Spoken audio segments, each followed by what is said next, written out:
Hello, my friends, and welcome back to the Nocturnal Prospect Cup, brought to you by Elo Hill Esports. We are here in the first day of playoffs. We're going to start off in the winners bracket. 8 teams in the postseason looking to make their way to the grand finals. My name is Bullskunk alongside Mana Class, and today, first thing off, we're going to start off with Nocturnal taking on Lunaris. Yeah, Nocturnal and Lunaris, they faced off against each other before. Obviously, they have not in this tournament, not in Open Division, which only just ended last weekend, but they did face off against each other in something called the Solstice Showdown, which was on the 3rd of July. I had the pleasure of casting that match. It was ridiculously close. In the end, there was a 3-1 victory coming out for Nocturnal, but the rosters have been shaken up a tiny little bit since then. They both played OD. Lunaris got 3rd place. Nocturnal got 4th place. So these teams are still very evenly matched. It's going to be a very close game. At least that's what we're expecting. And since the Genji nerfs of today didn't go through, we don't even have a meta change to blame for anything. So I'm looking forward to this one's Bullskunk. Should be really close. And I already tweeted it, and I stand by it. Both teams, don't let Arakusu not find any blade value, because it was really... I casted 2 series in OD with them, and it's not Arakusu's fault, right? It's not like they're not a good Genji, because they really are. But they've assured me that today they're completely on form. No, not sick, not on no sleep. They're going to be completely ready to roll, and Nocturnal is probably going to have to watch out for that one. Well, Arekusu and Light will be your DPS players here for Lunaris. Pure and Bulby picking up the tank role, with Sluggo and Noctis keeping the team alive. On the other side of things, Nocturnal coming in 5-2. We'll have Zimrit and Anhu in the damage department, with PG1 and Laniaton. I will call him Nate for the remainder of this series. Will be your tank role, your tank players here for Nocturnal. And then you're going to have Nox and Skyward in the healing department. Pretty good looking rosters. They are, and like most of these players have been together. Like the cores of these teams have been the same since a while now. There's just been a few changes here and there, like maybe a DPS that comes in, a different support, maybe a tank swap. So these teams should have the coherence and the consistency and the synergy in order to be able to bring the best out of each other and out of themselves. We're going to be starting on Lijiang Tower in a little bit, which is of course our control map, and it's very classic to start at control maps. And both these teams, they have a very similar playstyle. They like playing that meta. You know, they like just playing the double barrier with the Ashe, with the Genji, Baptiste, Brigitte. We've seen it. We know that it's there. We know roughly how it works. You know, for in its core concept. There's of course different things that happen here and there, like how you use your abilities. But we do expect them to just play that, just be the same thing. And starting on Night Market here, that first fight is going to be very important, and of course they are in a double elimination bracket.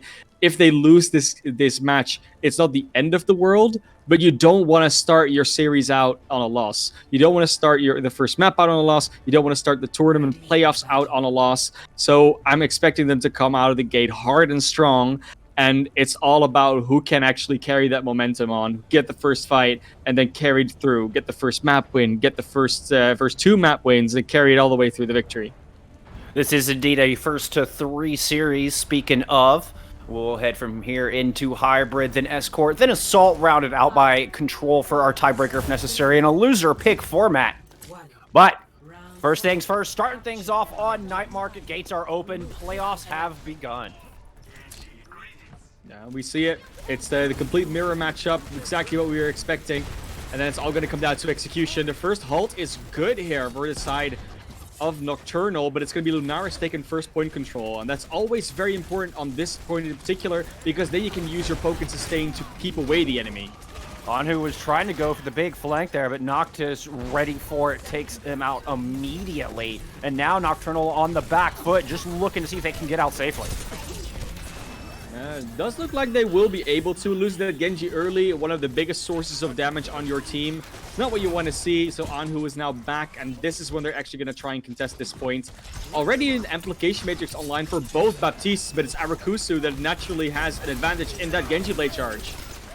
We're getting both of the Ant Matrixes out directly. Double damage available for both teams, but it's Arekusu who goes down this time. First the DPS, in fact both DPS missing here for Lunaris. No, Nocturnal missing the Orisa and the Brig, so 4v4 on the objective. A lot less sustained here for Nocturnals. They're trying to push in, but there's not a whole lot of damage on Lunaris' side to finish things off. EG1 going to go ahead and try to throw in the Flux. Found several. Ricochet returns to the fight, blade in hand. Immediately takes Skyward down. The Bob falls to no effect, and Anhu drops to the sword. It's going to be a good hold so far for the side of Lunaris, and that's what they needed, you know. They have had a few tough games in the past weekend that didn't quite go their way, and so far they're looking very comfortable. Have the ultimate advantage, have the point control, everything in hand, and gearing towards a victory on the stage. Well, apparently Arekusu heard you, because that blade did some work. Anhu now with one online. We'll see if Nocturnal can respond.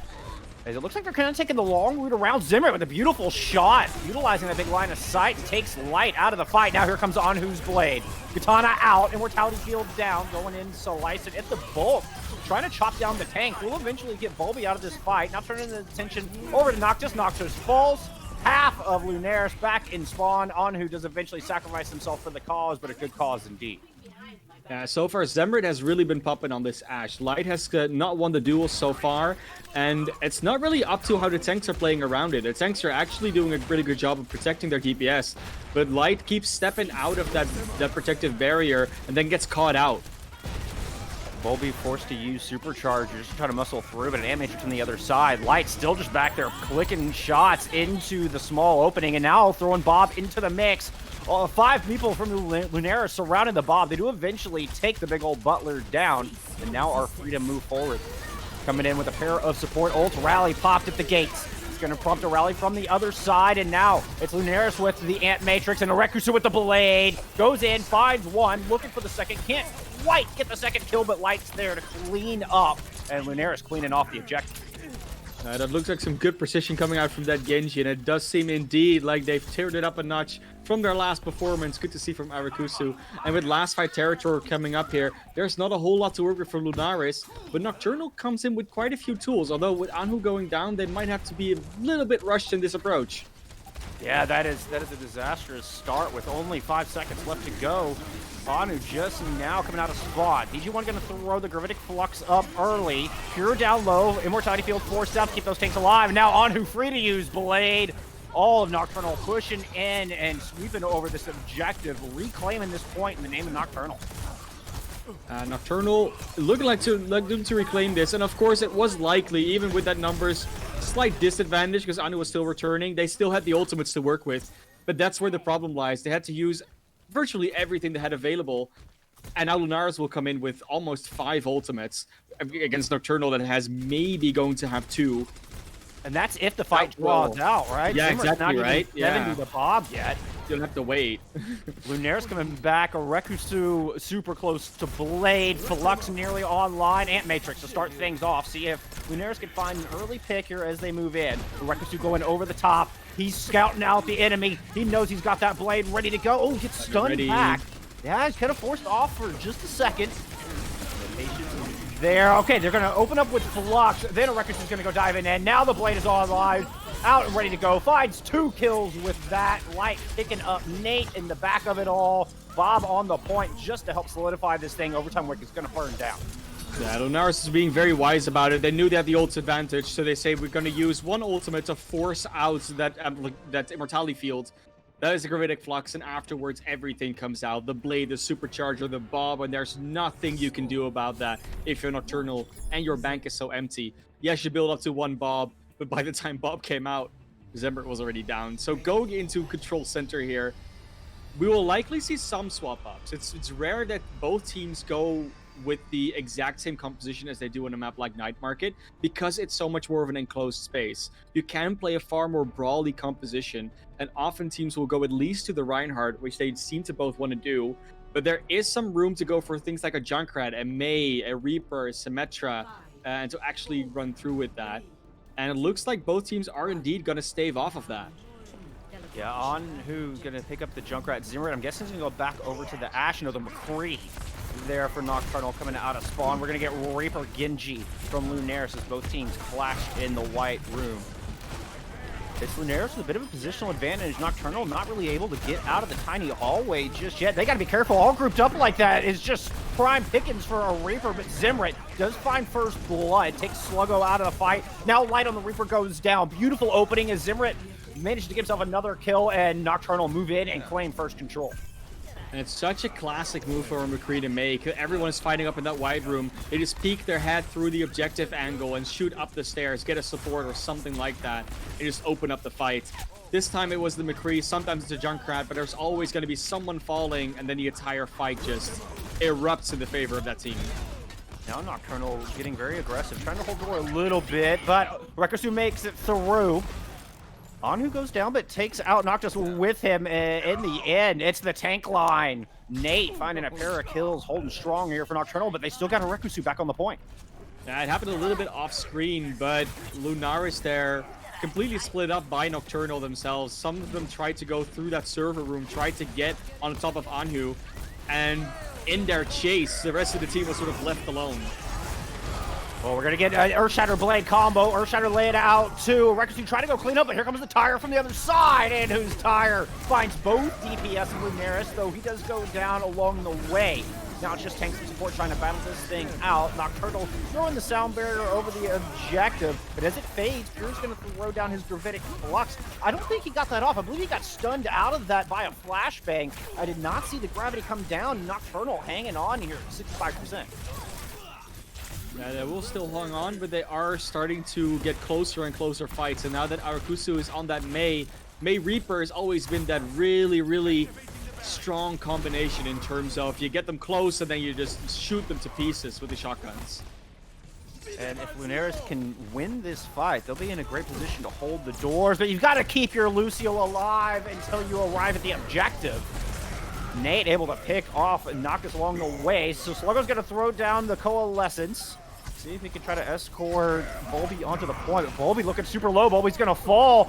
That's going to give Nate a free Earthshatter. I believe the Earthshatter got blocked by the ice wall there. Noctis still trying to invest sound barrier in this. They've got to try to do something. Lunaris desperately trying to hold on, but Nocturnal not giving him an inch. Completely shut out here. Sluggo won't even make it to the objective. Oh, barely. So overtime's going to take down. It's a 1-1 on Lijiang Tower. And you can see the difference in how they play when they're on different compositions, right? Zemrit, very free on that McCree. Got barely challenged at all. Anhu on the Junkrat. They had to invest a lot of utility and a lot of players into trying to deal with them. And always at least one or two of them went down.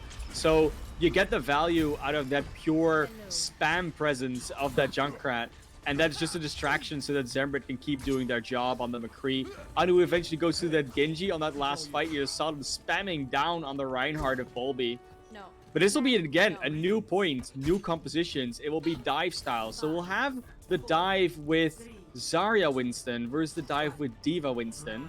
And even the DPS might not exactly be the same. Oh, they did debate me. I am so sorry. It's going to be a mirror match. It's going to be, well, almost full dive. This is what we like to see. The Genji Tracer Winston Diva.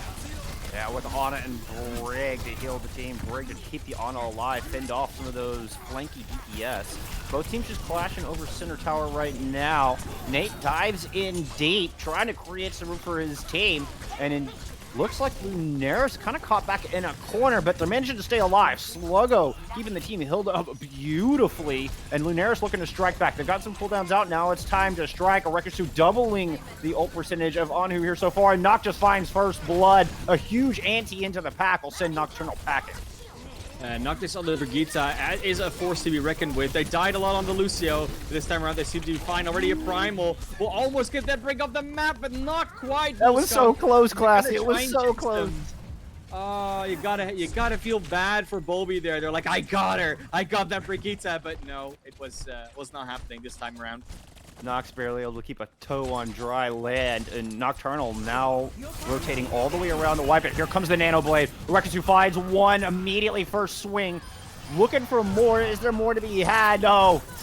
PG1 opting for the suicide approach as opposed to falling under the katana.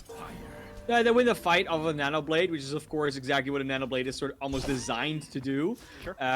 Didn't get a whole lot of kills with it, but I think they spread out Nocturnal in such a way that didn't really matter. So you get the value out of the fact that the blade is there in the first place. Yeah, Nice stick to start things off. Takes Nox out of the fight immediately. Nanoblade online. Primal Rage coming out from Nocturnal. Nocturnal's going to knock Slogo off the map.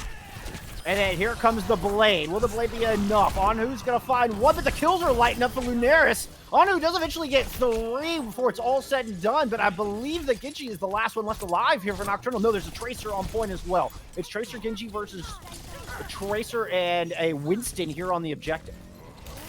Brigitte eventually comes in, and as soon as Nox there, they don't want to give it up, and they're gonna recontest. That's what Dive does on this point.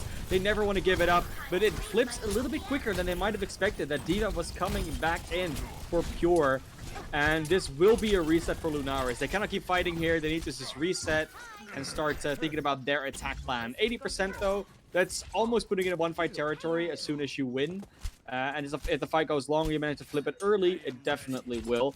Arakusu, though, has the Blade ready. Slugger almost to that nano. They'll have their tank ultimates. They have plenty in the bank, and there's not quite as much ready for Nocturnal. So this should be a favorable fight, but they don't need to overuse their ultimates, of course.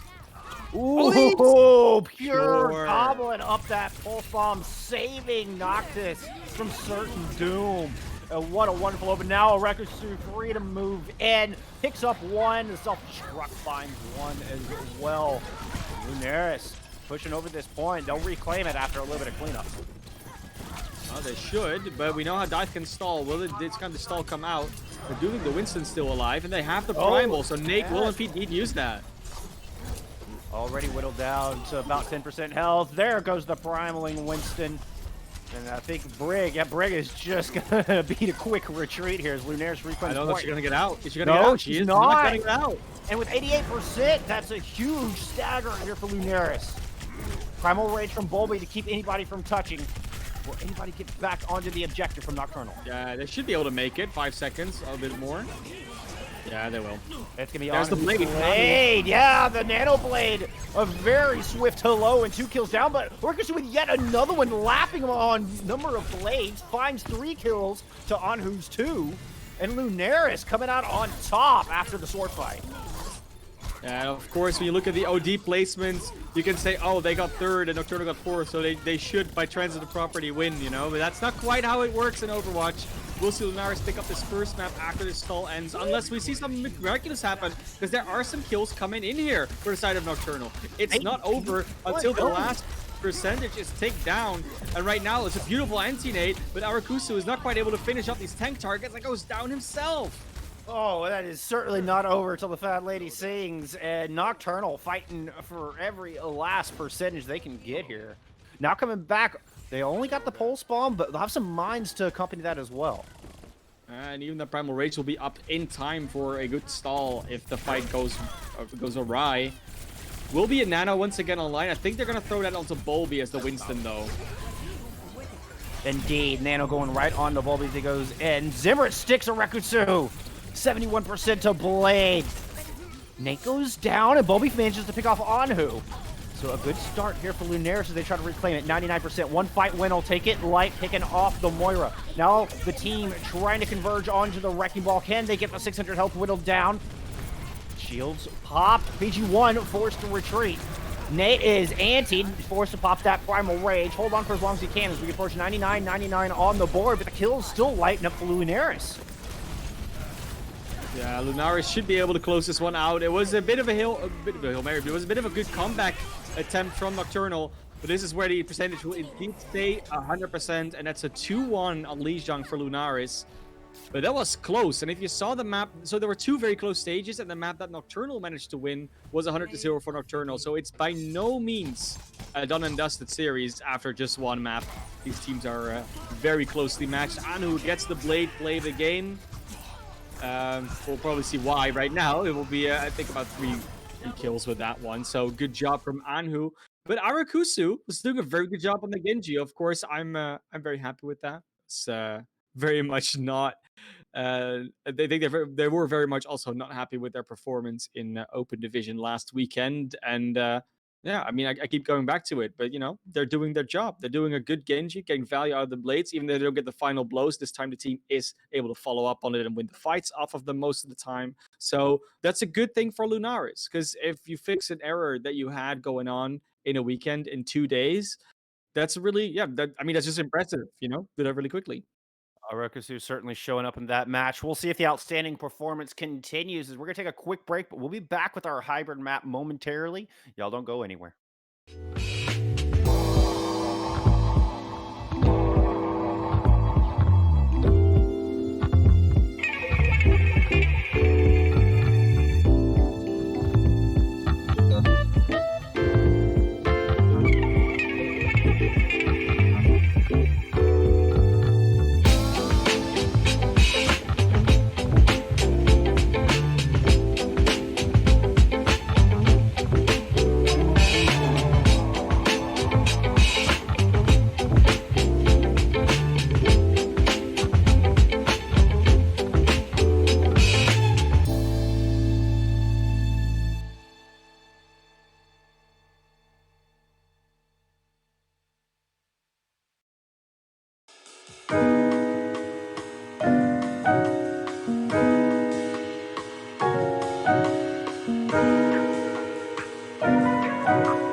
welcome back, my friends, to the Prospect Cup playoffs.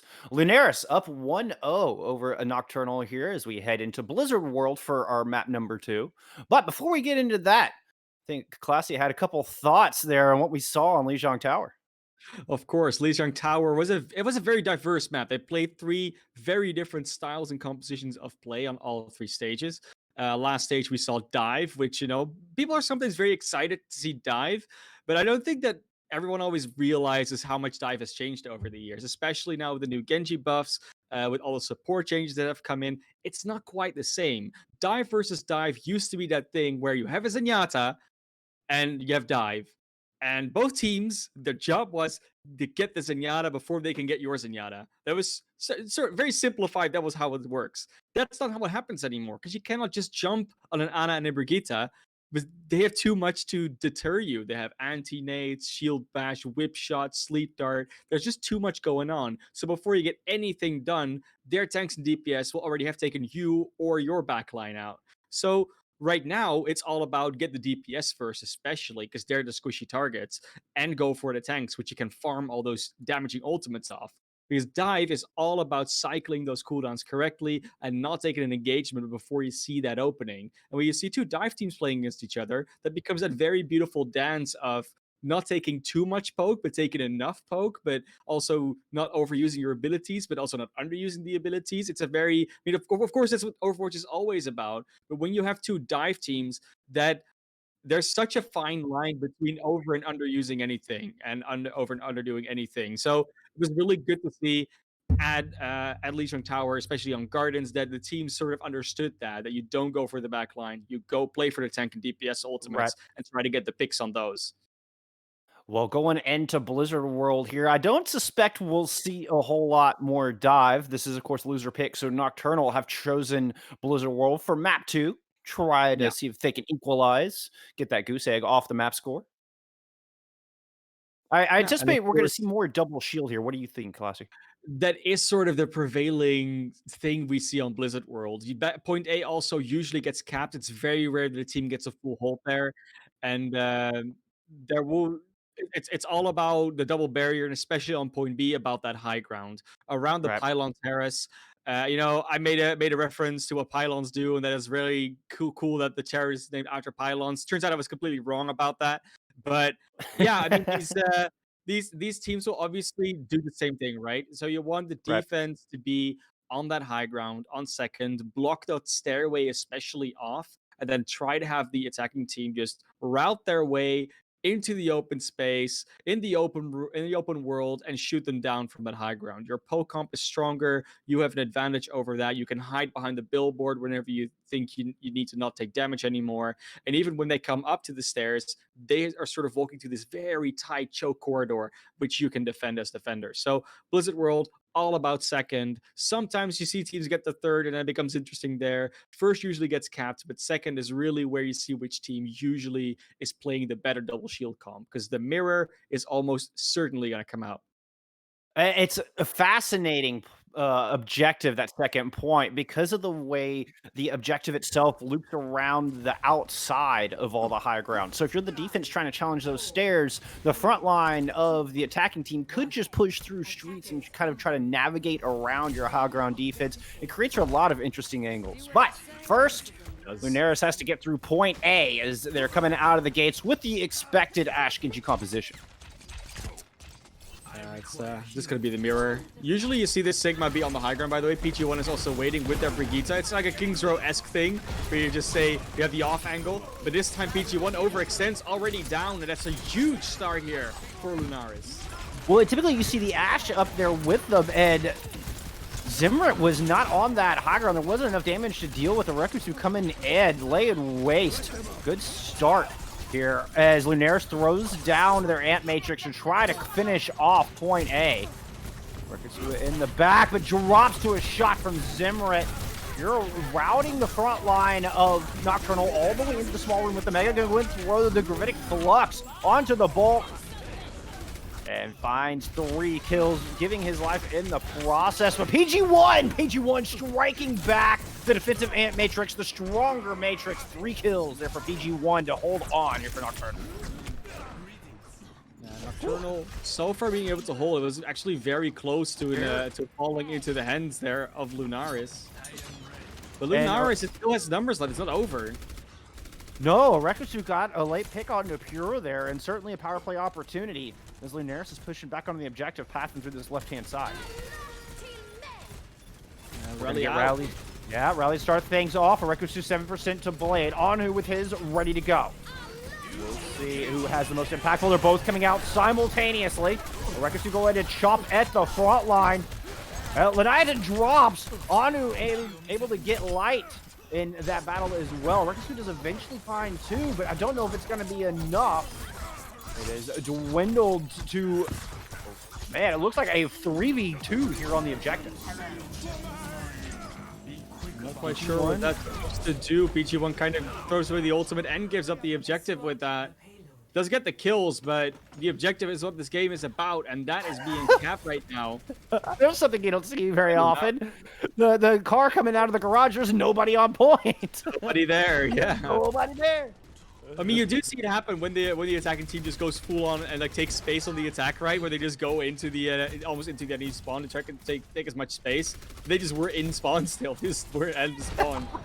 The high ground is for that reason in control of Nocturnal here. Yeah, Lunaris throwing down Supercharger, see if they can dislodge Nocturnal off of said high ground.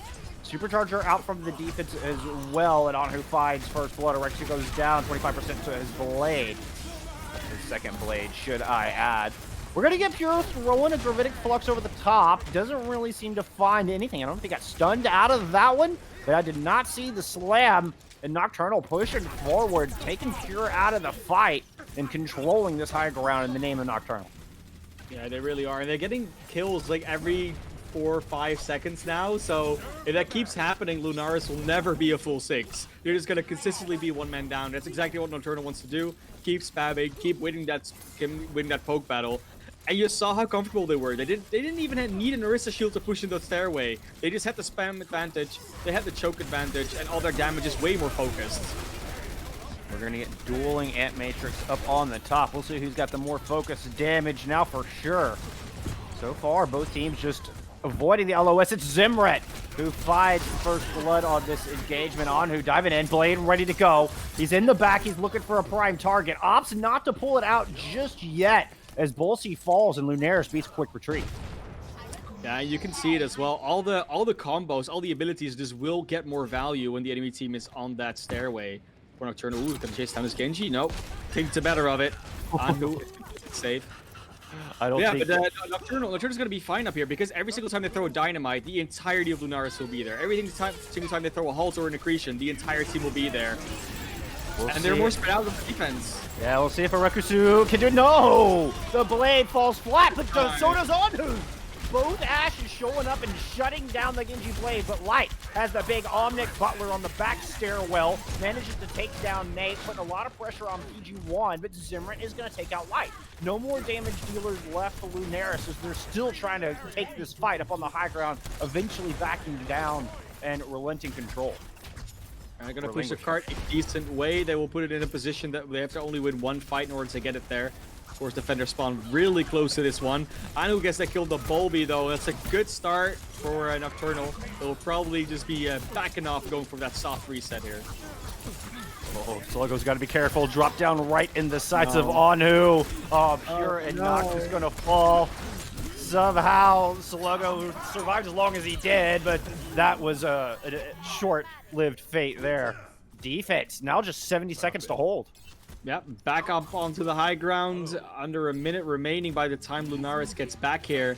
And they started off really well. They got those picks. We saw a little bit on first, but they actually did quite well. They haven't been able to get control of this high ground. The only hope they have, and what actually almost won them that last fight, is spread out yourself.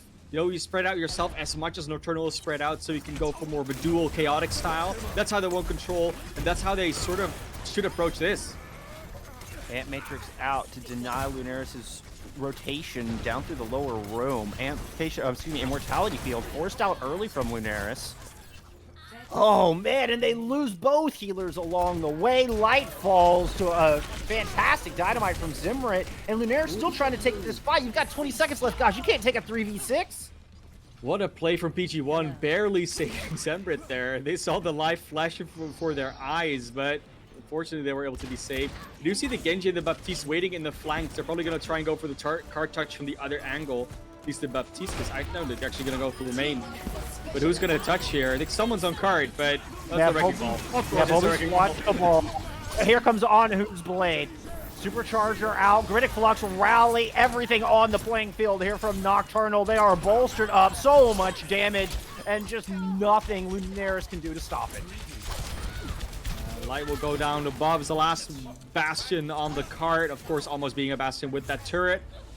But it will be Nocturnal holding. You can see exactly why they chose this map. It's not about their first point, it's about their second point hold, and that high ground seems insurmountable for the side of Nocturnal, or sorry, for the side of Lunaris. So Lunaris now has the job of basically trying to hold first, because holding second, we saw how possible it is, but you can force that card to just move along without going to the high ground. You can just leave one person to do that, hide behind the card, don't get poked down too much, and split the attention of Lunaris to be both looking at the card and at the staircase, for instance. So I'm very much seeing a very clear win condition and a very achievable win condition here for Nocturnal, and Lunaris are the ones that are going to have to show that they can do a better defense. Yeah, the card did actually make it a little bit past that overhang. So the final resting place of the objective, it had fallen back a bit.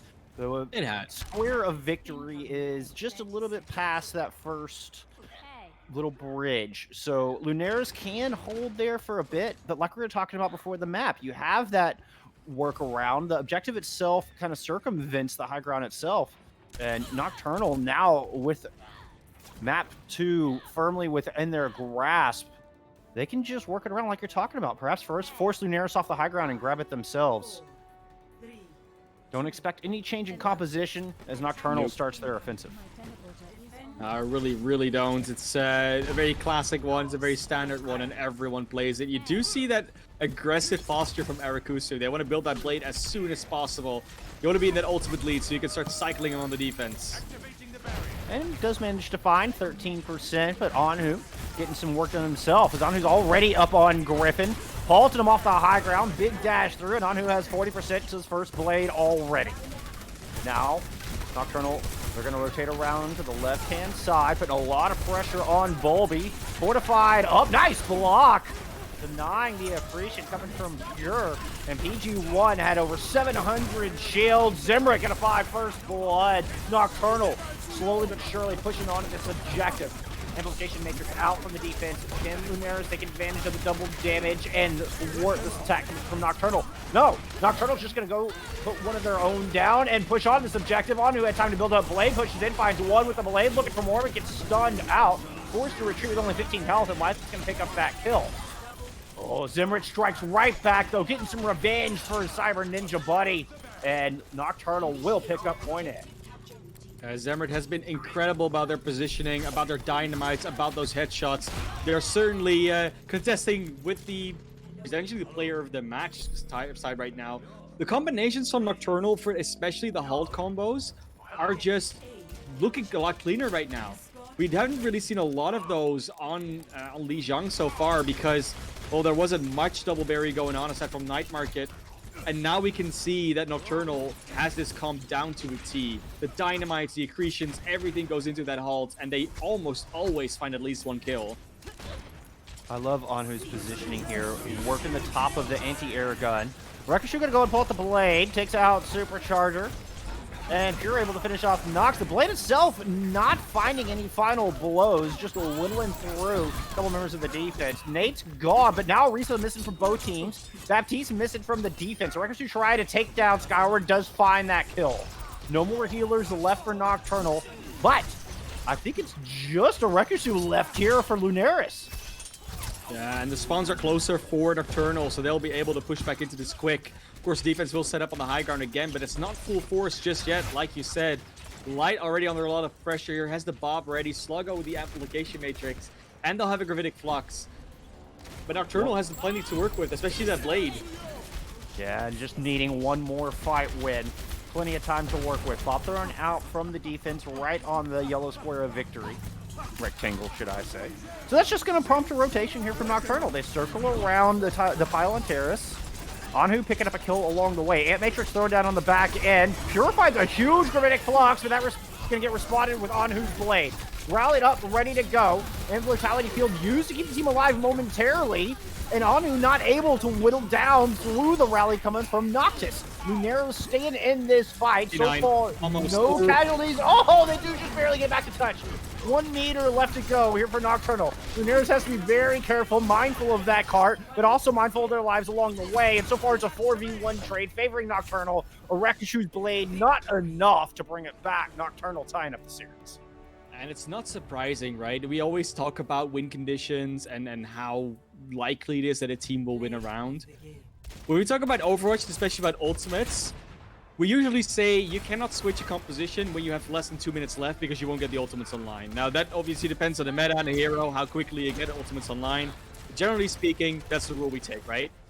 If you have point A and B on any map, or on a hybrid or on an escort map, you get 4 minutes for point A, 2.5 minutes for point B. That means if you accept the fact that Nocturnal will cap point A, they have to win 2.5, maybe 3 fights to get to point B in total, and they have 6.5 minutes to do it, meaning that they can at least build up their full ult bank 3 times, while Lunaris has to try and use ultimates to deter any like progress on the map, whether it's on point A or with the cart. And that means they could have just played the 6 ultimates in the bank game 3 times over and just win. And they didn't, because they won without that. But if they really had to, that's what they could have done. And that's why that win condition of almost getting to B was so achievable for Nocturnal there.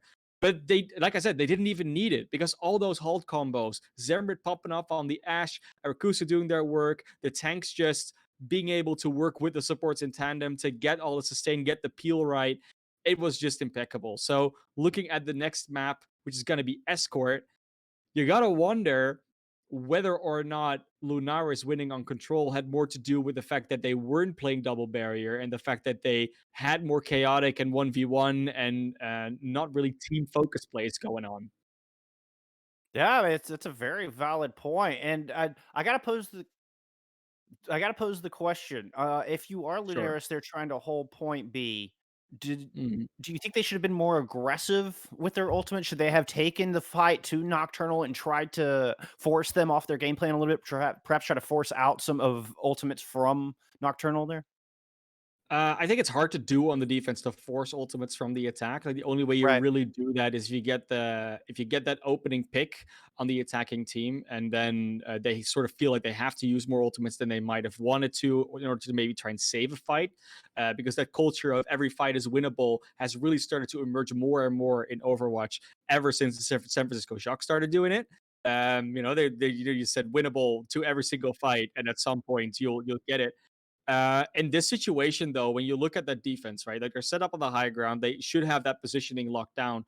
But you saw, like you actually mentioned it during the cast as well, that you saw Zemrit and Anhu going up on that turret, being Correct. way up there, and that really split the focus of what Lunaris wanted to do in their defense. Because you got to question then, what do we focus on? Because you Right. cannot focus on both at the same time, then you will eventually lose the fight because their focus is predicated on that they know they're going to be there. So they've executed that plan before. They know what they're going to shoot at. And then you got to decide what you are going to shoot at first. Is it a DPS? Is it the tanks? And even if you shoot at them, will you be able to kill them? So when we go to this next map of Escort, which is going to be Rialto, um, that is something that's going to be very different in that, yes, there is some high ground here. Again, on second, surprise, surprise. But it's not going to be as easy to approach this, right? Because it's not that same single staircase. It's not that same Right. smaller corridor or the really open space. It's more of an in between where there's more flank routes. There's more opportunities to get around that, and that seems what Lunaris is really happy with. They want to be able to send people on other angles and other flanks. So I do see that Lunaris has more chances potentially on this map, but it's Nocturnal that is so far looking to be the better double barrier team, and this is still a map that double barrier just really favors. And I think Nocturnal happy to utilize those flanks as well. And seems to me that they took more advantage of the off angles there in Blizzard World. So I'm not even sure from my eye test that this map favors Lunaris just right out of the gate. Perhaps they prove me Oh, wrong here. possible. Nocturnal will start off on the defense once again. And we're just getting this word in that our #1 seed Regen did 3-0 Cryx here in our winners bracket opening round. So Regen moving on to round 2 of the winners bracket. Yeah. That will be the game we see next. And of course, their opponents are still playing. So we'll keep you updated on that as we go. There's 2 other games still going on at the same time. But now when they're coming out the gate, surprise, surprise, it's the mirror match almost. Zembrit will start on that Widowmaker on the defense, which is very normal on a map like Rialto. And Light, of course, still has the opportunity to switch off. Although that being said, I wasn't that impressed with Light's Widowmaker play during Open Division. So it's possible that they will just stick with the Ashe. Zimmerit already putting some shots down, making his presence known on that Widow.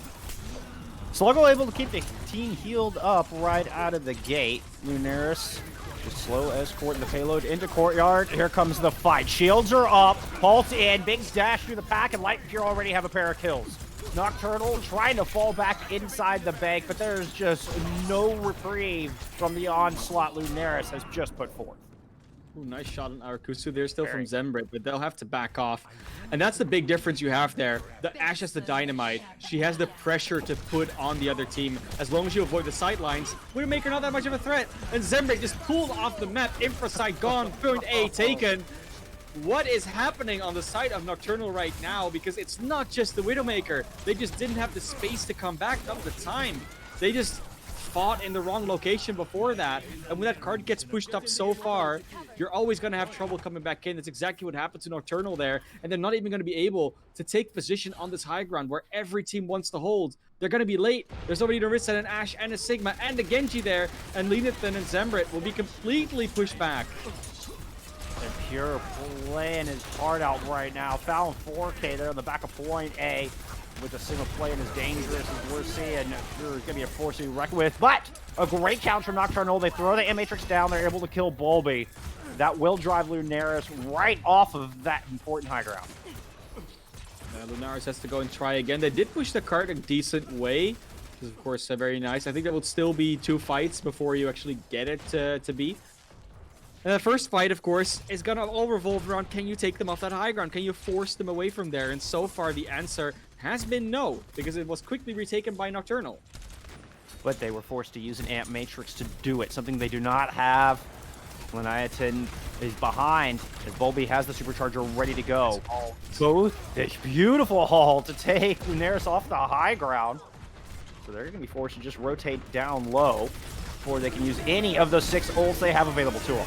Pure dropping down the Flux. Here comes the Blade. Rekusu going into the back on who's going to respond with one of his own. Immortality field out from Lunaris, and a Rekusu not able to find anything with his katana. Bob thrown out. Interesting rotation there. PG1 got way deep out into the streets in front of the Opera House. Goes down. Zimmer's going to fall as well. Anu now trying to make the rotation on their own, but Lunaris staying in a tight core of 6, pushing forward, finding the kills. Yeah, they're going to be able to just complete this checkpoint here. Point B captured here for Lunaris, and they're still steamrolling through this. They're going to have 5 minutes almost to go into C, and they'll have only an amplification matrix, so not a whole lot, and the ultimate advantage should be here for Nocturnal. But so far, that's not really been a problem, especially with Zembrit going down early. Bullskunk, this momentum, we see it often on payload maps, but this is getting a bit ridiculous. This is, and that kill on to Zimrit just bought another fight here for Lunaris. What should have been 2-fight territory for Nocturnal on the defense is now suddenly 1 as they're forced back into the Cathedral, wait for the Ashe to get back in battle. Zimrit will be coming back with the Bob, and Nox finds first kill. Supercharger out from the defense, and Nocturnal pushing forward, taking full advantage. Do lose 2 along the way, but still up by 1 man here in this fight. And I don't think a Rekusu's going to want to invest the Blade just yet. Though he finds another kill, it may be a different score. He does pick up Skyward, but eventually falls to the shots from Zimrit. You know the respawns are going to be there quicker for the defense. They don't mind losing 1 or 2 members here and there, as long as they keep trading kills a little bit. And that's exactly what they did. Semrit gets that kill on the Sluggo there late as well, so this will be the reset. And we already see Anhu being so far forward. They have the blade. They're thirsty. They want it. Yeah, Bolton and Pure are getting a little ahead of the rest of their squad. Pushed up to the objective, barely able to escape out. Pure in particular looked like sub 20% health. Now, like you said, Anhu with Blade, but Rekusu coming back with one of his own. Ant Matrix out from Nocturnals. They're going to try to hold this walkway up top. That's going to force a rotation. It looks like Lunaris might circle around. No, just a bait. They're going to come right back to that high ground, drop a rally, see if they can bowl over. Rekusu's going to pull out the sword, and 2 kills immediately right at the feed here for Lunaris. Trying to chase down PG1, who's so low they do eventually get that kill and get this card rolling. Very nicely done, and they'll still have ultimates to boot. Only really needed the rally and the blade there. 4 coming up, and Nocturnal doesn't have quite as much to work with. 3 minutes on the clock still, and it looks like this is going to be a very hard one to hold for Nocturnal. We're going to need a big flux and a big blade from Nocturnal if they want to stave off this aggression. 3 meters left for the cart to go. Contest is in from PG1. No! My goodness. That would be a Sigma 9 courtesy of Fuhrer. Oh, that's what we call the Dutch deception right there. Just throw them up in the sky. I love seeing it when it happens. There's so many fun things you can combo with that Sigma ult. They throw the bomb in as well. You see the kills coming out with Zimbrit there, but yeah, there's just a lot we can do with that ultimate, and it almost feels like we've just not really watched the map. Like, there was not a lot going on inside Nocturnal. They won 1 or 2 fights, but even when they were winning fights, they were still losing the fight, sort of, because they kept losing members. Nocturnal now having to go on their own attack. They're definitely down in it, because 2 minute 44 is a great time. Oh, and monstrous. It's hard to even put your finger on where it went wrong. Like, they kept losing members early. They never really got into a position where they were holding properly. They had that one fight on the high ground of second that worked in their favor. They just retook it with that application matrix. But at every single fight afterwards, if they want to fight, it was still felt like they were losing it. They keep losing too many members. And it all has to do with the way that Lunaris is playing around this, right? They are playing around Nocturnal. They're really trying to go for plays that split up what Nocturnal wants to do. Nocturnal likes playing as a unit, like playing as a cohesive system. So when they get dragged apart by Lunaris, especially by their TPS, that all falls apart. Now Nocturnal coming out of the gates from the attack, hoping they can put something together here on their offensive. They need a monstrous time bank if they want to stay in this map. And the only fight they're able to win on the defense is around the most defensible corner in all of Overwatch. You got to do better than that, Nocturnal. Show us what you got. Zimrit on the Widow, trying to take down Rekusu, who's looking for something in the back line. An early shot got him low, and he's forced to retreat. Nocturnal approaching the courtyard. Ooh, nice shot from Light, able to put Nox down. Rekusu once again diving in, trying to challenge Zimrit, but Zimrit not having any of it. Anu, on the other hand, has Light down super low, runs into the Venom Mine. Oh, was susceptible to the shot. They trade. No, Light gets the kill. Light gets the kill onto Anhu. Ooh. We'll have a little bit of a pause going on. Probably just a bit of a pink spike. I don't think it's going to be a big deal. We will, of course, now see that Lunaris has started off their defense well. You know, they did a good job. Lights popping on the Widowmaker. They got both the kill on the Larissa there, and then also on Genji that was trying to assault them. It's not something we see often. You know, that Widowmaker, we try to get close to that Widowmaker, but that's why Rialto works so well for her. She has those long sight lines. Genji takes a long time to get to her. So by the time they finally reach the Widowmaker, she's already done her job. And even if she hasn't, the Genji being out of fight is more valuable for the team that plays the Widowmaker than it is for the team that's playing the Genji in that scenario. And that's why you often see teams go for either the Widow matchup or for the Ashe to just ignore that the Widow is there. Or you go for a Tracer, and then the Tracer goes to try and duel the Widow while the Genjis face off with the team. And those choices haven't really been made by either team. The Ashe was picked, but going with the Genji when you have your own Widowmaker going on, it feels a bit of an overcommitment that you shouldn't have to make. Well, Light had a beautiful play. They're putting the Venom Mine right in the window, had a route of escape. So was initially sitting in the courtyard, knew exactly where they were going to grapple to if they got pounced on. Light immediately goes up into the balcony, drops a Venom Mine that Anhu runs into, and then had the side advantage to peek him around the corner. It was a beautiful play from Light to hold on against the Genji there. Now we'll see next fight coming in. Ult advantage obviously there for the defense because they won that first one. And what a bank. It will almost be 4 ultimates versus maybe the Gravitic Flux of PG1. Zimmerit making the swap off of the Widow, going over to the Ashe once again. So resetting the ult economy there, though Infrasight, not really one you're too worried about giving up. It's worth the character swap indeed. But Light could remain unchallenged in the far back of courtyard. I don't know that Zimmerit has the range to put the hurt down and get past this scope. PG1 dropping an early Flux in the fight, finds one. Here comes Anhu's blade. Gets shut down immediately. Sluggo right there ready for it. Baptiste Johnny on the spot. Finds a pair of kills there for Sluggo on the Baptiste. So far, it really has been the Lunaris show. This map seems to be favoring them heavily. And that's what we see happen so much in these meta, in this current landscape of tier 3, tier 2, and even tier 1 Overwatch, where map choice is so important. Light gets another shot on the Anhu. That was pretty. And it just seems that this is Lunaris' playground. They can run around, take interesting angles, don't have to worry about Nocturnal coming from a different angle, because that's not what Nocturnal does. They just go straight up, and they get another kill on the Zimmerit there. Light coming alive here. That was impressive. The moment the shield went down, the shot comes out. Bulby falls, though, so a slight opportunity here for Nocturnal to push this thing in. No Orisa, no shield, well, no primary shield left Lunaris. PG1 got to circle around and pick up Light as well. And will we get a point on the board? Contest coming through here from Lunaris just the last second. Lunaris is so far doing a great job on their attack. You see the blade from Arakusu go straight into the Immortality Field and gets nothing for it. First checkpoint picked up. Good job from Nocturnal, because it was looking very dire for a while. And not only that, they came through. Yeah, they got Rally and Blade out of the defense as well as they approach the corner of death here on point B. I like it when people do this. I love Genji players that go for those angles where they can just poke in a little bit, poke in broad, make sure that those flanks are secure.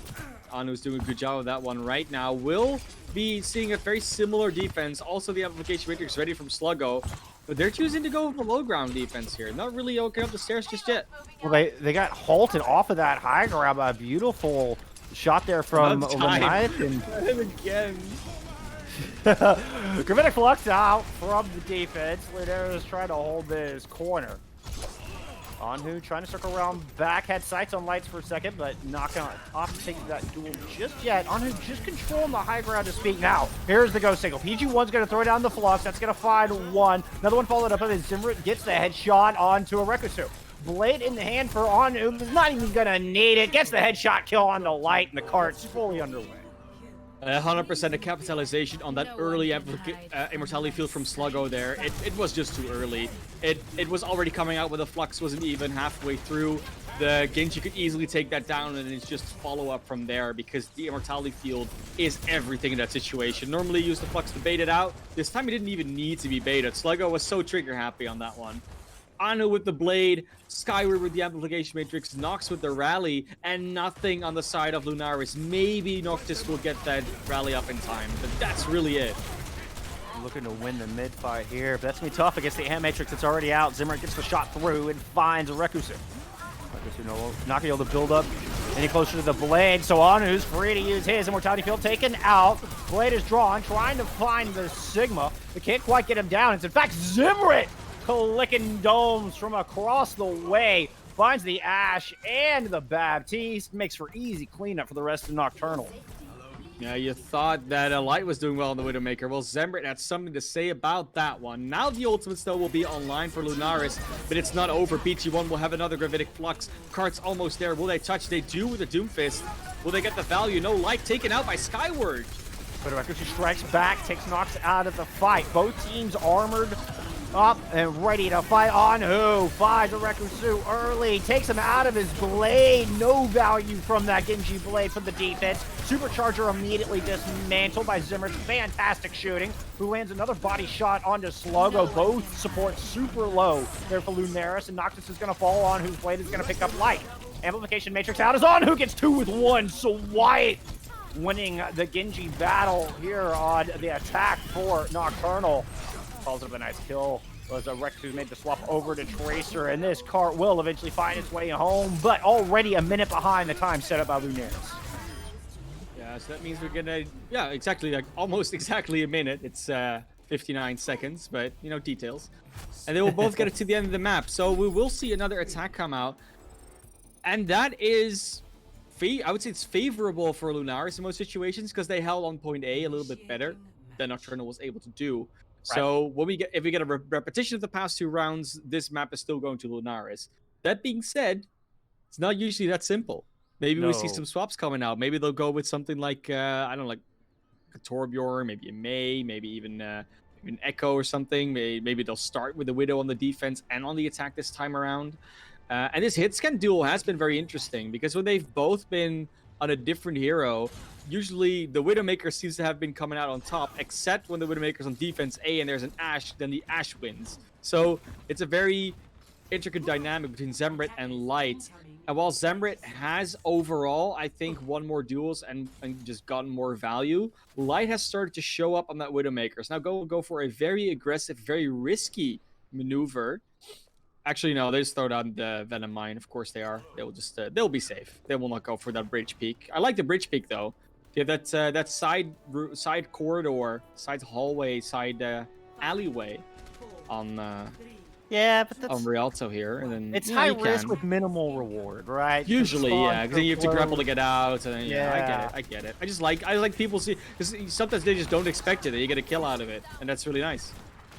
Nice Hall Rock to start things off from Lunaris on the defense. And I've really enjoyed, you were talking about the defensive Widowmakers kind of losing the duels, but Light's positioning has been phenomenal here so far throughout Lunaris' defense. Once again, picking up the back of the courtyard as the cart approaches the second corner and the entry into this big open area. Shields right on top of each other. Great haul, but the rock doesn't make it through the shield. As Nocturnal just kind of been halted, slowed completely around the first corner of the bank. You want to peek, poke, and prod and be able to have your cooldowns back. That's what they were waiting for. They're going to eventually make a move. But right now, it's all about that spam, all about that poke, and about Arakusu building up the blade ridiculously fast. And finding 2 right out of the gate. The Immortality Field late, and Skyward himself doesn't survive. It's a 4-kill blade for Rakusu. That's what I'm talking about. He heard you, one blade, and you get 5 ultimates back. Meanwhile, Nocturnal will have a few in the bank, but not quite as much. And with only 1 fight left for 30 seconds, you're gonna have to make some moves. Zembrit will have to hit a headshot or 2 in order to break this one open. Making that swap over to the Widowmaker, trying to challenge Light, who's had such phenomenal positioning throughout this point A defense. Nox with the rally start things off. 10 seconds on the clock, and Nate goes down. A disastrous start for Nocturnal right here at the very beginning of the fight. Pure's going to throw a Flux into the mix, picks up one with the Flux itself, looking for the follow-up kill onto PG1, who responds with his own ultimate. Sends Pure up into the air, but the healing is there. Nox is able to win the brick roll against Nox, and Lunaris have this defense all wrapped around their little finger here, Classy. 100% Lunaris is coming back with vigor on this map here. See Anhu trying to get something with the blade, but won't find any value. The stalls keep coming out, but this defense has held here. Lunaris, once again, it's a very clear win condition. You only have to really win 1 fight in 2 minutes 44. You can choose to build up all the ultimates, but I think Lunaris are just going to go for it. They don't even need to build the ultimates. They will just, well, not all 6 at least. They'll build like 1 or 2 and then be able to get there. Because this cart has not come that far. It's basically where the first real fight happens, this position. Yeah, and I think with the cart where it is, you can't do the spawn hold from Nocturnal. You'd want to do the spawn hold if you can get I the mean, you two can. solid fights out of it, but you're giving up a highly defensible position for those two fights, and the cart's not even far enough where you're going to be assured that second fight here. I don't think you can. I don't think it'd be advisable. I mean, you could do No, whatever no, you want, no. I but I don't mean, think it would be advisable. no, but to be fair, right? Like the spawn hold is always, if you lose it there, you're likely losing the fight afterwards anyway. So that two fight analogy always it just seems ridiculous to me because Valid point, unless sir. it's yeah, because if it's on Havana, it's a different story because in that case you need to, otherwise you don't get two fights. But on Rialto, the spawn hold is mainly there because you get a little bit of leeway towards where the card's actually supposed to go on this defense right now. Because you might actually get two fights in more realistically than if you fight on the corner itself, if you do a spawn hold. But they're going for the Torbjorn, so it's a switch up. Semmer on that Torbjorn with Anhu on the Genji still. And the Torbjorn has been very effective on Rialto because there's so much opportunity for throwing down that Molten Core in positions where the enemy wants to just hold for a bit, wait for cooldowns, etc. Also does a good job of repelling Orekusu from pouncing onto the bulk of the defense. Delayed him a little bit there, but Orekusu still able to find position up high. Light with an early important kill on who goes down. One of the DPS already missing for Nocturnal's defense, but Zimmer responds. 5v5 on the point. His Light is sent back into the spawn where Orekusu gets Nate off of the Orisa, a priority pick here for the attackers, and it should snowball from there. Bolby does fall, but Brig is missing. Implication Matrix out from Nocturnal. It's going to take a miracle, I think, to hold on at this stage of the game. A nice creation of Orekusu with the follow-up. Anhu able to take down Orekusu on the Genji, but has eventually fallen to shots from Sluggo. Now Wrecking Ball out from Nate as he tries to hold. Nox with the rally to try to get back, but will not cut in time. Lunaris taking our third map and now on match point here in our opening round of playoffs. It's a 2-1 advantage, of course. We go first to 3, so we will see potentially just one more map. But it's going to be Nocturnal's pick. Nocturnal, they looked not as good on this map as they did on Blizzard World. Blizzard World very much was a 6v6, and this did feel like more of an open dive-esque play where the Genjis really were just going on their own adventures. The Widowmakers and the Ashes did have a little bit of freedom, and that wasn't really the case on Blizzard World. Blizzard World was very much a straight-up 6v6 in a lot of situations, Right. and Lunaris does seem to thrive when it's not that pure, we have 6, you have 6, we have the exact same team, we're just going to walk into each other, and whoever plays it best wins. So going on to the next map, I'm expecting Nocturnal to go for a map that is more linear, more straightforward, doesn't have as much potential for breaking open a defense by spreading it all over the map. And we're of course going to go to Assault. And Assault is generally speaking very possible to play in a playstyle like that, no matter which one you go to. Although with the landscape of late, it might be wise for him to go to something like Anubis, which is very much choke heavy. There's one area you have to go through, and that's about it. Looks like Anubis will be the map of choice here for Nocturnal. But we're going to take a quick break before we head into map 4. Y'all hydrate, and we'll see you back here in sunny Egypt in just a few moments.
welcome back to the Prospect Cup playoffs. My name is Bull Skunk alongside Man of Class, and right now Lunaris up 2-1 over Nocturnal on match point, as Nocturnal have chosen Temple of Anubis to be the spot to try to bring it back, see if they can send us to a map 5.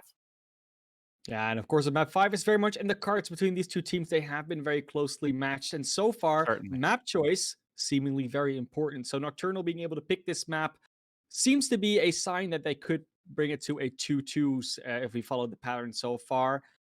Looking at Anubis as a map, though, this is a map where we often see teams go away from this standard double barrier comp, especially on the attack. And even on defense, we sometimes see some DPS swaps coming out. So one thing that I've been seeing lately, which has been very cool, is the way that teams play around the Mei wall. So on defense, you'll use the Mei wall to deny the enemy team to go into the side room. So from attacker's perspective, if you go left, for everyone's reference, and you put, of course, as the attackers, defenders, you put up the Mei wall to when either one or two, or when no one has yet gone into room, use a halt, use dynamite, accretion, whatever you want. And what I've seen some teams do, they play an Echo and a Genji next to that, Echo or Genji next to that, and then that Echo and Genji can just keep on spamming down. They can actually go in with the dash, with the shurikens, and at least always guarantee one kill, and then easily climb back out with the arch. And the other thing about that is that when they actually get into the room, you'll have that one unit that can easily get out, but can still keep spamming on the back line of that team that goes into the side room there. So I really wanted to see teams do that more. Not necessarily has to be with the Mei. It's just been fun to seeing that, especially in Europe. Teams like to do that. Sure. So yeah, I hope these teams have been paying attention, and Open Division metas are going to transition through here. Perhaps we'll get some more creativity heading into Temple of Anubis. As you can see, Maybe. it's been a back and forth all day long. Lunaris taking map 1, Nocturnal taking map 2, Lunaris taking map 3. Is Nocturnal going to keep the trend going as we head into map 4? That's the burning question here, Classy. It would, of course, be very tragic if they keep the trend going and then Lunaris keeps the trend going and wins map 5 again. But let's not get ahead of ourselves. We have to get to a map 5 first for that to be even a prophecy to come true that I've now spoken. So if it happens, it's my fault. I'll just call it. That's fine. I'm willing to take that blame. But right now, on defense, we won't see any changes come out here for Nocturnal. They're going to go the tried and true. They're going to go with the Genji Ashe on the DPS. The rest is what we were sort of expecting, that double barrier and the Brigitte Baptiste comp. On the attack, though, that's where we can see most changes come out most of the time. A lot of teams will look at this, they see what the defense is working with, and then they'll swap off 1 or 2 picks as a result. And we saw Lunaris do this with the Reaper before. They're not going to come out with it at spawn right now, but they might change to it when it doesn't really work out for them. Yeah, perhaps hinting at the future of what it might bring. But so far, back to the mirror, as you stated. So now pathing and execution are all that remain to be seen. Pathing from Lunaris going through that left room, just as anticipated, over by the Mega. How will Nocturnal respond? Well, It's looks gonna like they're be, just going to... broad. Yeah, everybody's just kind of playing very conservatively right out of the gate, sizing each other up as 2 prize fighters. We got Anhu looking for that to get out here. I was going to say, like, Light is easy to catch out here. They're on their own. They're an Ashe. The Genji usually wins that matchup. But in the meantime, Arakusu had the 1v1 against Nox. They get Anhu as well eventually. That's a good opening here. Yeah, both Genji's able to break out of the norm. It is a regular 2 fight into kills, but nice dash through Skyward. They're now looking to take on the Ashe. Finds the kill on the Ashe. A little help from Pure, and it's Lunaris finding point 1. Hello. Good cap from Lunaris, honestly. They capitalized on the absence of the Genji. And Light eventually even won that 1v1 against Anhu as well, so just got the headshot out. And that's all you really need sometimes. You just need to stall the enemy Genji so your own Genji can get in there and get the damage done. We will see a lot of good halts coming out from the defense. I think Nocturnal has been doing a good job in that respect, but they need to get the follow-up still. The halts have been good, but no kills have come out. Both blades coming up online, both amp matrices almost ready to go. In fact, Sluggo's out already as Lunaris looks to make their approach onto point B with over 5 minutes in the time bank. Now here comes the defensive amp matrix, but Lunaris had already pushed off the beaten path. Zimrit's Bob, though, could be the difference maker. Able to get that one out, finds Rekusu, who was mid-blade. That blade falling to the wayside, and with it, so does the rest of Lunaris. think they might still have Noctis in there. Oh, no, Noctis is out as well. They're gonna get these staggers late. Even, oh, they're gonna even be very late on Light stagger. I'll say that Light caught in there. That's gonna feel bad. You saw them just like, yes, just kill me. Like, no. We'll kill you when we're ready to kill you. Yeah. Like, yeah, you don't dismiss yourself. We dismiss you. But it will be Arakusa taking that Zemret down there. We're waiting for them to come back from spawn. But they still have plenty of time because the attackers, of course, died that late.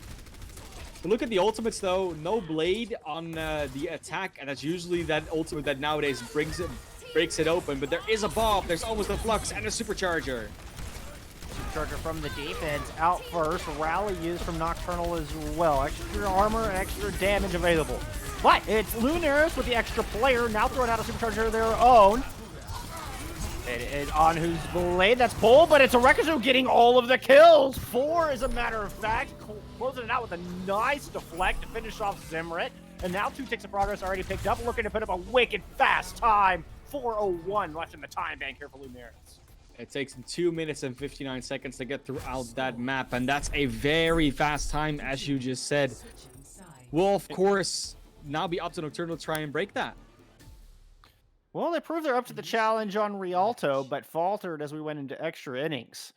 I'm expecting a cap here, but Lunaris, well, they may have something else to say about that.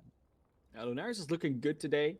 They've definitely been pulling out, of course, already 2 map wins, but they're already looking very good for this one because their initial win condition is, of course, hold them on point A, then hold them on point B, and then hold them on point B with less time than us, and then hold them on point. There's so many layers to this win condition that it just seems that they're going to be in a very good spot no matter what happens, unless Nocturnal just wins straight up 2 fights, no stop. There's no way they're going to be able to beat this time bank because it was really fast. That was really, I mean, anytime you see the time go up, you know you did something right. And there was just no value from a lot of these halts. It's a PG1 as well, throw a lot of accretions to have in the Orisa shield, not above it where the halt took place. A lot of, I mean, dynamites did get some value, but still not that much. And on their attack here, they're going to go with this dive. This is likely why they chose this map. Not for the defense, but for the offense. The danger with dive, though, is that it almost always takes a bit longer than double barrier because it relies on building up these ultimates. It relies on cycling through those cooldowns. And therefore, while dive seems faster, it usually ends up with lower time banks. Yeah, once the fight breaks out, you do a lot more push and pull as opposed to just one straight muscling through. I like Nocturnal's approach, just hiding out below, but first 2 kills immediately for Lunaris. Both the hit scan and the Genji winning their respective war, and now Nox just caught out in no man's land. A little friendly hellos and goodbyes before the permanent combine comes through for the Mercy. Yeah, it's already 40 seconds down and barely a fight that actually took place. It's not a good story for Nocturnal because they will have no ultimates built up whatsoever. They did almost nothing. And while it's a good thing to just try and hide out in those side rooms, you still need to eventually get some kills, and they just aren't able to do that so far. Light landing a wicked headshot onto Zemret out there. That had some range to it against the Widowmaker. And that's going to make Zemret think twice every time he peeks around that corner. Meanwhile, the split attack coming through. The tanks of Nocturnal pushing up to the center platform while the DPS are trying to loop around through Mega. Both assault teams losing reinforcements along the way. Beautiful shot from Light to take down Anhu. Now, Light has just been on point so far when it comes to dealing with Anhu, whether it was on the defense or just on the offense. Light has been shutting them down. Their Ashe has been something of a staple pick that's just been getting all the value that it needs to. Nocturnal will have the Nano online. That's probably going to be the play. It's the only thing they can really do. But there's so much online Lunaris that will it be enough? And it looks like the answer is no. Well, Rector immediately finding value with the blade. Takes Anhu out of the fight. Skyward goes down. They did use that Nano onto Nate during the process. But now Nate falls to some shots from Light, who has been absolutely on point with that Viper here on Temple of Anubis. Yeah, it's been insane the value that Light's been getting so far, and they just don't have to use ultimates as well. It was just the blade, and it seems almost ridiculous how little Nocturnal has been able to do. They barely built up ultimates. They've barely been able to get anything. I don't think they even got a kill so far. Zemret just wasting 30 seconds trying to run around for his life. Gravitic Flux from Pure is going to find 2. Immortality Field out. PG1 gets demacked. Now the baby diva just standing, awaiting their fate as the time continues to dwindle down. What a disappointing end to the series this would be if Lunaris just full holds this.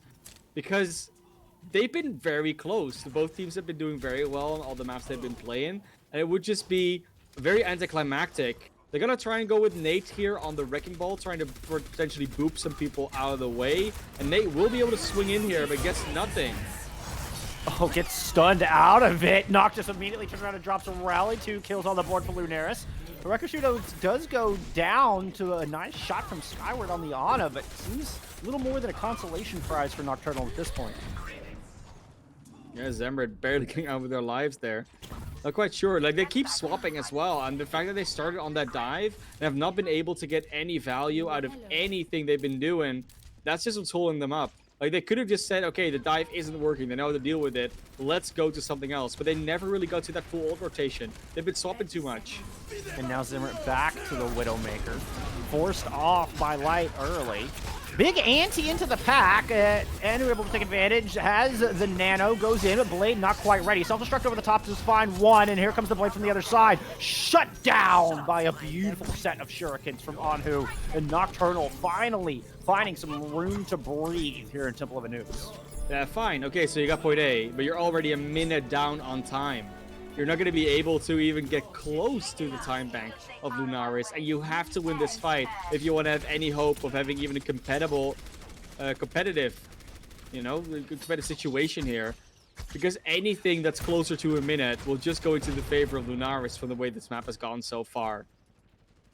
Every second that gets drained off that clock favors Lunaris here. Pure with the Flux Light with Bob in hand. Anhu close to Blade, but that is it. Maybe Nox gets a rally in this fight if it draws out long enough. But Anhu goes down, doesn't even get to pull the katana out of its sheath. Pure throws an early Flux in, that does force out immortality, but finds a pair of kills to boot. Rekusu getting the last kill on to Nate, building up the rest of the charge, or close to the rest of the charge needed for a defensive Blade. Yeah, Lunaris just... They know what they're doing on this map, and that's a shame because, again, like Lunaris picked this map, Nocturnal picked this map. It seemed like they had something prepared, came in with a dive, but now they've just swapped back over to the double barrier, and they're gonna, again, take a while to build some ultimates and then get something going, and they have less than 2 minutes left. This is the comp they're gonna just finish out this map on. Maybe they'll get like a Doomfist or something in, but it just seems like Lunaris has their number at the moment.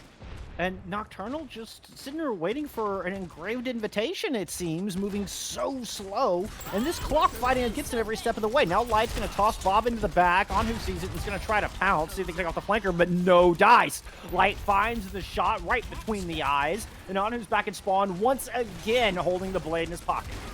This is like the 4th time that's happened so far, where Anhu just gets taken down by Light. They think they can take that 1v1, but Light at this point is just too confident. They're too good. They're just winning that 1v1 over and over again. Shotgun into the face. And now there's in that room. No. Can't even see what Arakusu is seeing. Like, that's how fast that blade just kills everything. For the squeamish at home, avert your eyes. That was nasty. Caught in a tiny room with the Rekusu's blade, and there was nowhere to run, nowhere to hide from the slashes, dashes coming through on the Genji. True. On the other hand, if you like sushi, good day for you. You know, that's the other side of it. Lunaris will at least be well fed tonight, but it will be Nocturnal going in for their last fight. Last fight territory. They have some ultimates, 4 to be exact, no supports, but everything else. Gravitic Flux to start it off. Flux just finds one. Healer's right there to top it off. Bob thrown in from Zimrit. We'll see if the 7th man is the difference maker here for Nocturnal. Oh, Rekusu on fire in more ways than one. Able to take out Nate, but does eventually fall. Anhu finally pulls out the katana. Immortality field there. He's not even able to chop through the immortality field before Sluggo takes him down. Absolutely bodied by the Baptiste. Noctis with the rally in the back, bolstering up Lunaris' defense. And now the overtime wick is going to start to burn. I don't even see any blue jerseys near this point, Classy. No, they're not going to even be able to even make it, and that's going to be the 2-1 on Anubis and the 3-1 in the series. Lunaris brings it home, and I mean, in a fairly convincing fashion, especially when you look at this map of Anubis, to a degree what you saw happening on Lijiang Tower. Even on Rialto, like, they just looked looked good today. They were struggling on Blizzard World, but that's really the only point where we were sort of doubting whether Lunaris could actually do this. Right. Nocturnal just had no answer outside of that anymore. As talented a hit scan player as Zimmer was, it's some fantastic play from him here today. Light looking to be the better hit scan, the better Ash in particular throughout this series, and a big reason Lunaris able to come out 3-1 and move on here in the Nocturnal Prospect playoffs. Yeah, and the next opponent of them will be avoided. And if you thought they were playing well now, that's gonna all be thrown out the window because we know what Avoided does. They play that ridiculously off meta thing where they basically make it a point to not play anything meta at all. They have a lot of players that are very specialized on the heroes they play, but that's not the match we're gonna see next. We're gonna, of course, go to the regen, and I don't know what their opponent will be Regen versus 303. My producer's telling me, so that's of course going to be very fun. But yeah, talking about this matchup still, Lunaris completely able to show up here today, win that match against Nocturnal. Nocturnal going to the lower bracket, Lunaris having to continue against Avoided here in the upper bracket. And I gotta say, it was the whole point of what I was trying to make today. Arakusu, as long as they show up, Lunaris have a very strong chance of winning, and they did. Arakusu was Absolutely. on form today, definitely got the value, not just out of the blades, but just in vanilla as well. Of course, they were always getting vanilla value. It was just that blade follow-up or the blade value that were getting as a team that was a bit lacking in their OD matches last Sunday. So good to see. You're going to be Yeah. back. I'm going to throw you that compliment on Twitter. Of course, I will. But for now, Uh, Bull Skunk, I think we're going to throw it to a break because then we'll be able to get ready for the next match. And that's going to be a good one because Regen versus 3R3, I could see it happening. Oh, yeah, definitely going to be a good one as we head into round two of our winners bracket. You're not going to want to miss it. Stay tuned as we'll be back with our second series in just a few moments.